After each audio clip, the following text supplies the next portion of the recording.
has, as we've been talking about, done really, really well in the last half year. He took CEO 2021 in December, so not too long ago. And then since then, he's been just consistently making top 4s and top 8s at offline majors all over North America. So he's just been killing it. It's been awesome to see for him. And on Bryan-D's side, he's been, look, he got 13th at Central America East 1. He got 3rd at Central America East 2. And now he's, again, put himself in a position where 3rd or higher than that is absolutely obtainable. So awesome to see for him. He's really been on the come up. Got a bunch of different characters, but let's hear from Mono first before we get into this.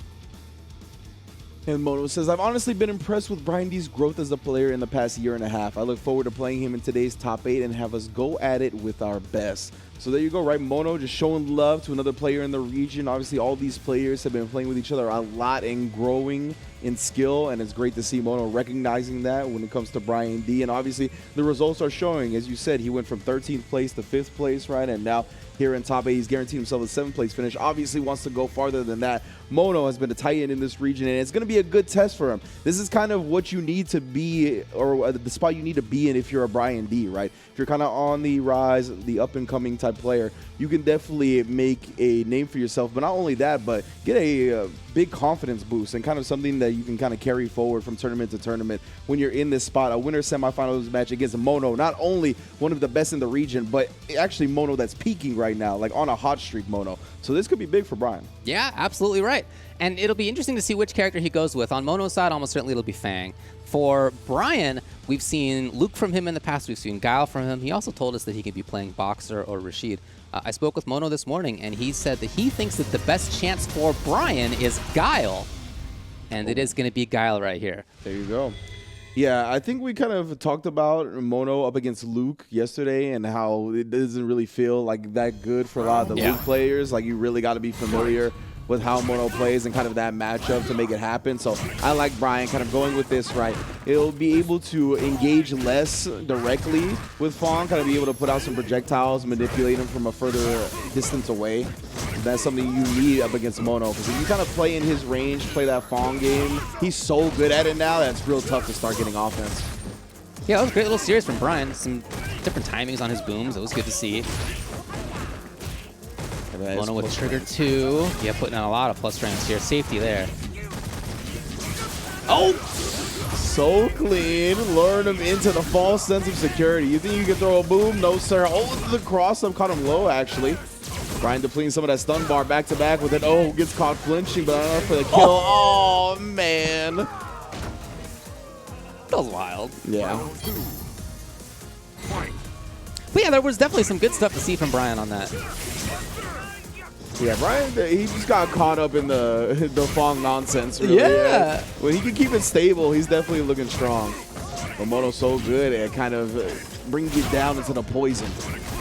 Yeah, there is that weird range that's about here where Mono's trying to hang out. So Bryan moves forward through it. He's got his offense now. Just like that, everything changes. Mono's now here. And Mono has put in a lot of blocking after those neutral or -2 situations, just in case there's a flash kick out of Bryan. Bryan's been patient, though.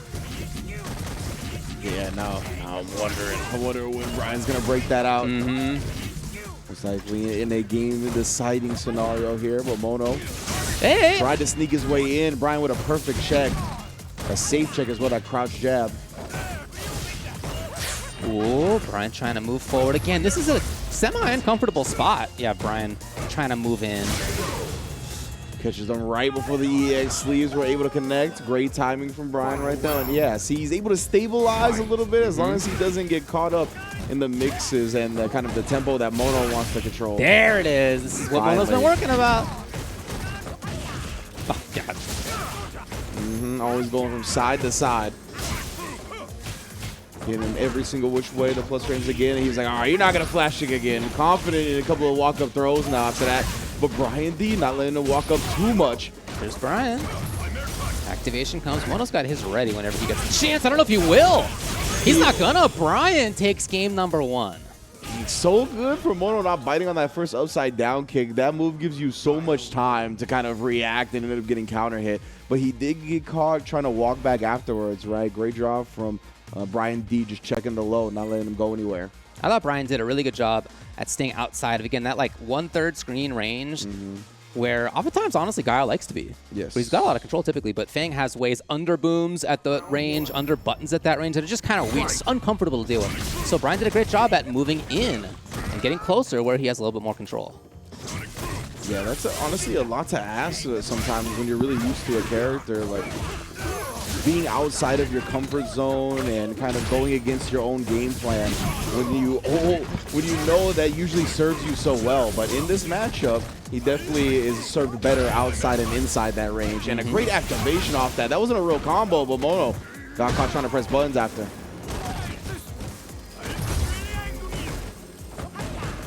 Stealing some turns in here. Yeah, stealing some big turns in here. Bryan patient, though. Yeah. Honestly surprised. Oh, he walked up and got the perfect counter hit. Mono brings it back. I'm honestly surprised Bryan kept the reversal holster the whole time, but I think he was honestly surprised Mono kept being aggressive, right? He was like, bro, I got V-Trigger 2, I got EX. Like, obviously I'm going to let loose, but no, Mono stayed aggressive. What? Wow, he pressed a button there. What a genius. Take the sweep trade, but now we're slugging it out. This is how Mono won that first round in the first game. Oh yeah, that Mono's, exact type of pace. He is happy to slug it out sometimes, as you can see right now. Yeah, looking good. That poison building up as well. Put him a strike throw away. Oh, or an overhead right in the flat top. Get smoked.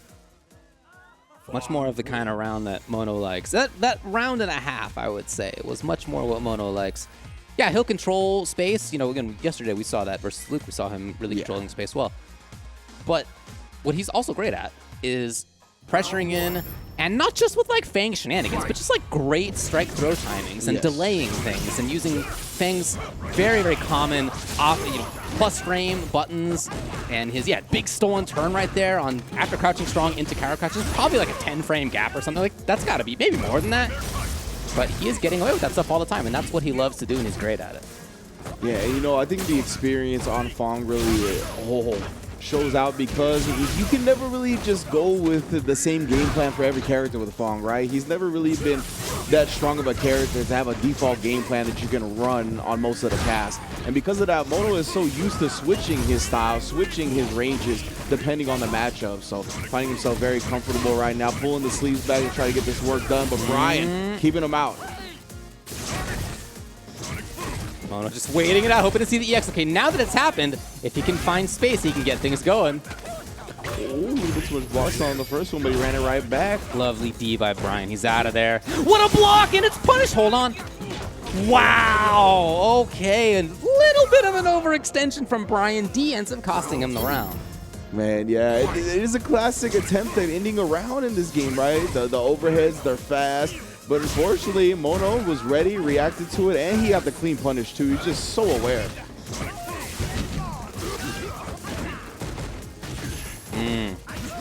Again, making great use of that plus frame crouching. He did kickies, took a step back before everyone else. Oh, Bryan in trouble. Quick little in and out right there. Actually did get clipped out of the counter crouch. Hey, beautiful. Is that stun? Huge for Bryan-D right now. Oh no, didn't get the jumping combo. We're back to the mid-screen. Mono escaping now. He's got V-Trigger 2 on deck as well. My goodness, is that actually come back to haunt him a little bit? It just might. It absolutely could. Still an EX on his side. Okay, it's spent. Just like that, Mono can start the games. Okay, does get the jump out now, so nice. Bryan-D finds himself in the spot he should have been in with that jump combo, right? It wasn't going to kill, but it would have put Mono in the corner, so that's where he wanted to be. Now Bryan back to it. Oh, but as you can see, once you get into that range, Mono is so good at calling out pressure. Now plus frames all day, every day. Bryan's got to deal with this flash kick, though, in response to the poison cloud. He's trying to move forward. Again, that uncomfortable spot is where he's been stuck for quite a while. So juggle, I like that. And the cross-up just gets you blocking the other way for a second, so it opens up the space for a throw. Back fist closing down the EX. If he can find the right hit. Yeah, you ain't going nowhere. Bryan challenges. Oh my goodness, Mono. Looking for the hit from on crouching medium kick. He just tries it and it works. I like it a whole lot. Mono was definitely being aggressive at the end right there, and Bryan-D betting on the flash kick. Regular version, no EX necessary, and all he needed was to go through that poison cloud, right? So well done, well identified from Bryan, and yeah, Mono said at the top of the game, right? Bryan, an excellent player, and as you mentioned, best shot is with the Guile, and definitely seems to be the right intel.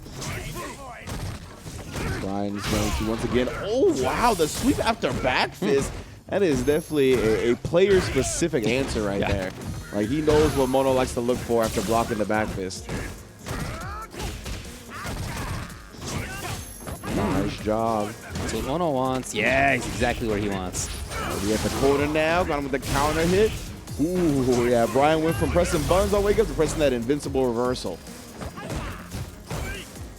Oh, no meter right now. Mono can, he can bully with the plus frames. What a backdash though from Bryan. That was a big answer. That kind of gave him that scrambly moment where he can jump out of the corner and now turn it around. That's exactly what he's got now.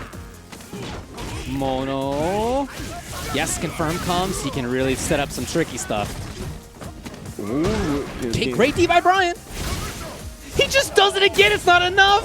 The ankle braces. Wow, the fadeaway soba Black Mamba style right there, catching and pressing buttons. Match point now for Bryan-D to get into winners finals versus Mena-RD. Yes, wow, seeing how excellent Mono has really been playing lately, especially offline. It is wild to see Bryan-D take it to him like this, catching him flinching left and right now. He needs maybe one more hit before he cashes out on super. He is, in fact, it's going to be a one grab or hit situation. Yes, indeed. Does make it out. He bet on the EX reversal. He bet big, trying to make sure that Bryan-D's cornered up for this comeback. But no, sir. Tired of those turns being stolen, right? We saw that time and time again. The crouch medium punch into the cower crouch stance. And you can see even on hit, there is quite the gap. Bryan betting on the bazooka knee so well. Shout outs to Bryan. I thought he played that so well, especially, seeing how things changed even within that set. Think back to the first game when Mono was putting in a lot of blocking just in case, like seemingly worried about things like flash kick. And then it ended up being that wasn't the call for Bryan in game one. But as things went on, Bryan did bring that back as Mono was more accustomed to not putting in the blocking just in case. So even that change I thought was fantastic. And Bryan, again, moving into the right ranges, that's a great sign right there as he steps in with the bazooka knee, that kind of stuff, getting past where F.A.N.G has a little bit of control, more into his own pressure was huge for him. And I'm so used to seeing, or at least talking about, when players are willing to EX reversal early on in sets, right? And kind of putting that thought in the opponent's head where you're always going to have to think about it. But Bryan-D did a great job recognizing that Mono was already concerned about that at the very start, right? So he actually kind of flipped the script on that a little bit and just played into that hand. We didn't see an EX reversal for a couple of rounds, and then he was really unpredictable with how he followed up with it from there. So yeah, Bryan, great recognition overall, not only with Mono's player habits, but in the matchup, as we talked about. Guile definitely seemed like it was going to give him a better chance than the Luke, just given how much Mono has been doing well against the Lukes in this region. So Bryan, very, very strong here, finds himself in winners finals, and yeah, goes from 13th place to 5th place now to at least guaranteed 3rd here at the CA East CPT.